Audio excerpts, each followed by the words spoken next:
कृष्णा हरे हरे हरे राम राम राम हरे हरे। गोविंद बोलो हरि गोपाल बोलो राधा रमन हरि गोविंद। आज हम 14वें अध्याय का श्लोक 26 पढ़ेंगे।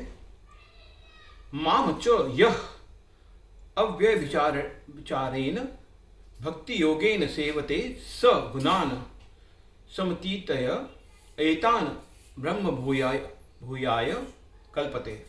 माम मेरी च भी यह जो व्यक्ति अव्यभिचारेण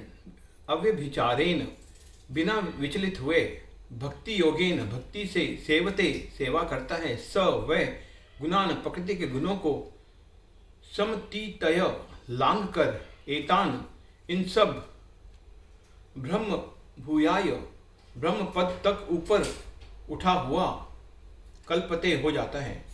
जो समस्त परिस्थितियों में अविचलित भाव से पूर्ण भक्ति में प्रवृत्त होता है वह तुरंत ही प्रकृति के गुणों को लांघ जाता है और इस प्रकार ब्रह्म के स्तर तक पहुंच जाता है। तात्पर्य यह श्लोक अर्जुन के तृतीय प्रश्न का उत्तर स्वरूप है।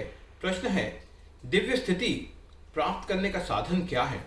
जैसा कि पहले बताया जा चुका है, यह भौतिक जगत प्रकृति के गुणों के चमत्कार के अंतर्गत कार्य कर रहा है। मनुष्य को गुणों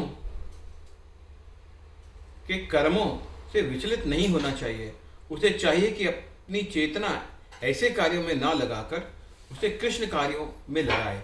कृष्ण कार्य भक्ति योग के नाम से विख्यात है, जिनमें सदैव कृष्ण के लिए कार्य करना होता है। इसमें न केवल कृष्ण ही आते हैं अपितु उनके विभिन्न पूर्णांश भी सम्मिलित हैं। यथा राम तथा नारायण उनके असंख्य अंश हैं जो कृष्ण के किसी भी रूप या उनके पूर्णांश की सेवा में प्रवृत्त होता है।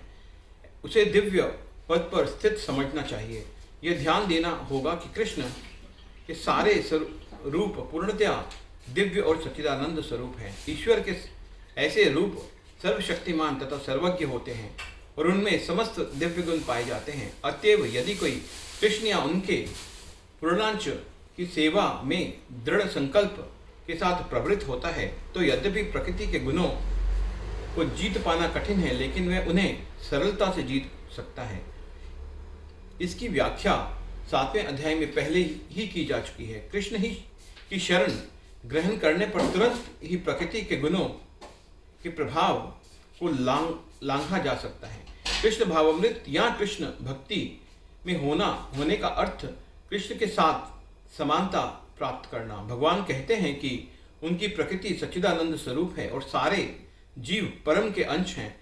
जिस प्रकार सोने के कण सोने की खान के अंश हैं, इस प्रकार जीव तथा आध्यात्मिक स्थिति में सोने के समान या कृष्ण के समान ही गुण वाला होता है, किंतु